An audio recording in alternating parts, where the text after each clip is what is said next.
Welcome to This Explainer. Okay, let's jump right into the massive cultural paradox that is J.D. Salinger. I mean, think about it. This guy created the literal voice of teenage rebellion, right? But then he spent the rest of his life running as fast as humanly possible from the fame that very creation brought him.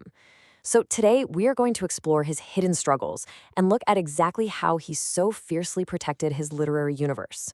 Right off the bat, to really understand Salinger's mindset, we need to look at this incredible quote. He once wrote that a writer's feelings of anonymity and obscurity are the second most valuable property on loan to him during his working years. Think about that phrasing. Obscurity wasn't just a preference for him, It was this highly valued, absolutely necessary tool for his craft. Part 1. The Reluctant Literary Giant. So, to get why Salinger valued his anonymity so much, we have to look back at the absolute explosion of his 1951 masterpiece, The Catcher in the Rye. 30 weeks. 30 weeks on the New York Times bestseller list. His brilliantly raw depiction of teenage alienation and, of course, Holden Caulfield's absolute disgust for the phoniness of adulthood, it just hit a nerve, like a massive nerve. It wasn't just a popular book. It became this inescapable cultural sensation.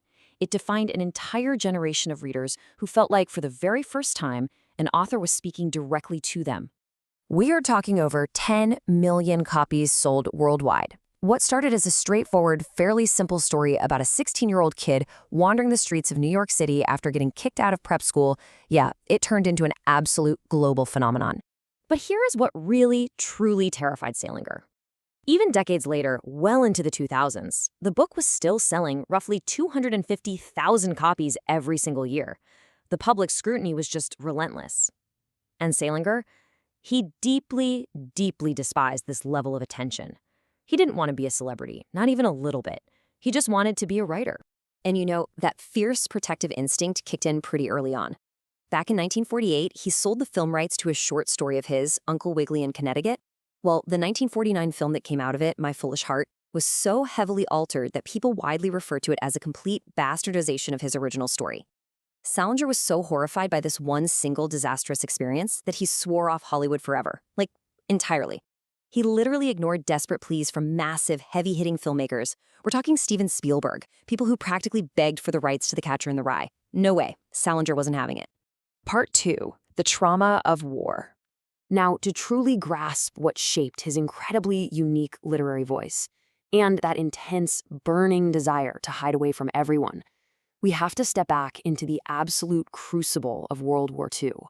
Salinger was drafted in 1942, and he saw heavy, deeply brutal combat as a counterintelligence agent.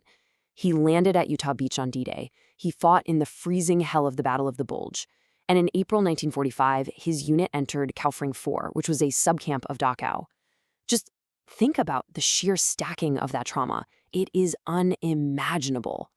By the time Germany was finally defeated, the emotional toll was so immense that Salinger actually checked himself into a civilian hospital in Nuremberg for combat stress reaction, and he specifically chose a civilian facility because he absolutely did not want the stigma of an official military psychiatric discharge hanging over him. Years later, Salinger told his daughter something deeply unsettling. He said, "You never really get the smell of burning flesh out of your nose entirely, no matter how long you live." Wow, that really grounds the myth of his so-called reclusion in raw, visceral human horror, doesn't it? The man who wrote the great American novel about teenage angst had literally seen the absolute darkest depths of humanity, and that profoundly, permanently shaped his worldview. Part 3. Retreating from the world. So by 1953, the fame and the notoriety were just too much for him. Salinger bought this property up in the remote town of Cornish, New Hampshire, and he really began to withdraw. Though, interestingly, at first, he was actually quite sociable. He befriended some local high schoolers, would invite them over to hang out and play records. Pretty normal stuff. But then a student named Shirley Blaney convinced him to give an interview for the high school page of the local paper, the Daily Eagle. Well, when the paper published that interview prominently on the editorial page instead, Salinger felt profoundly betrayed. He cut those teenagers off completely. Not a single word of explanation, just done. And from that moment on, the walls of his compound effectively went up for good.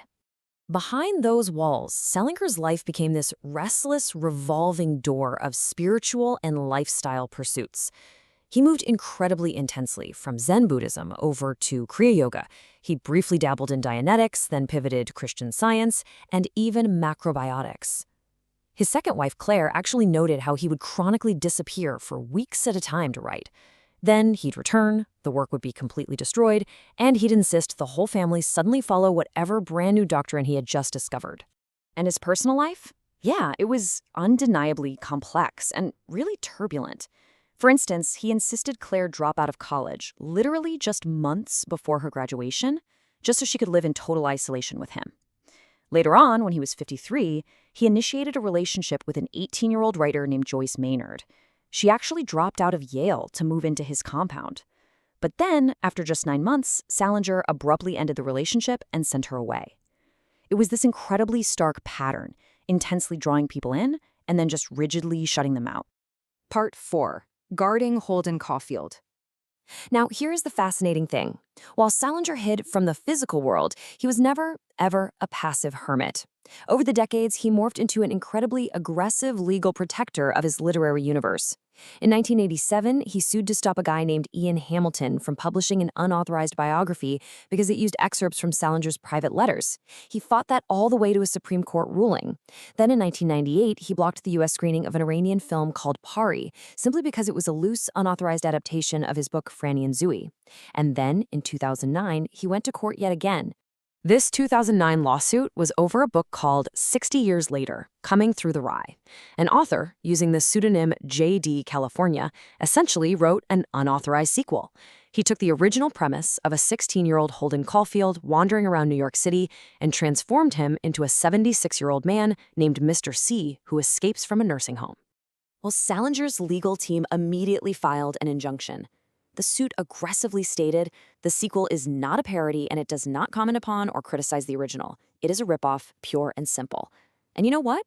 He won. He successfully blocked the book from being published in the U.S. Right up to the very end of his life, at 90 years old, he was fiercely, fiercely guarding his creation. Part 5. The Unseen Salinger Legacy.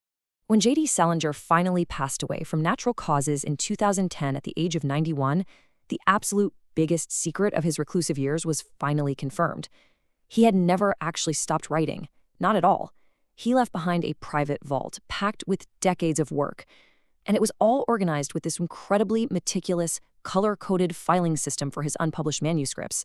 A red mark meant, publish this as is if I die. A blue mark meant, publish but edit first. He had essentially engineered his own posthumous legacy, entirely on his own terms. His whole philosophy on this intense privacy was summarized just perfectly in a super rare 1974 statement he gave to the New York Times. He said, "There is a marvelous peace in not publishing. I write just for myself and my own pleasure."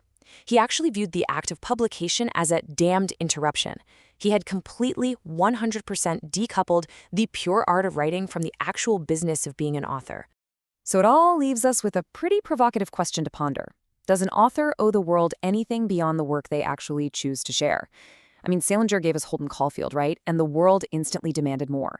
We wanted his privacy, his explanations, his presence. But Salinger decided his only obligation was to the work itself. It really challenges us to rethink those complex boundaries between a creator, their creation, and the audience that constantly demands a piece of them. Thanks for joining me for this explainer, and I will catch you next time.